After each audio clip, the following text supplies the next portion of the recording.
Hej til YouTube. Jeg vil gerne lige vise jer noget, som jeg har opfundet. Det er sikkert noget, som I, eller mange af jer godt ved i forvejen. Det er, at hvis man skyder på en T med flame, så bliver den sat i gang.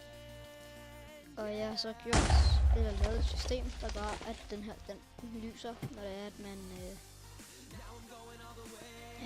når det er, at man rammer TNT'en. Lad os bare tage en kikkert på det. Ja, det fungerer faktisk sådan, at normalt ligger der en, der starter med at ligge sådan en her. Så bliver den jo powered. De power den der, så lyser den jo ikke. Men så når TNT'en den ruller ned her, bum, så siger det bare farvel til den her dødblok. Så sker der jo det her, og så begynder den at lyse. Jeg ved ikke, det er meget enkelt, men jeg synes faktisk, det er ret genialt.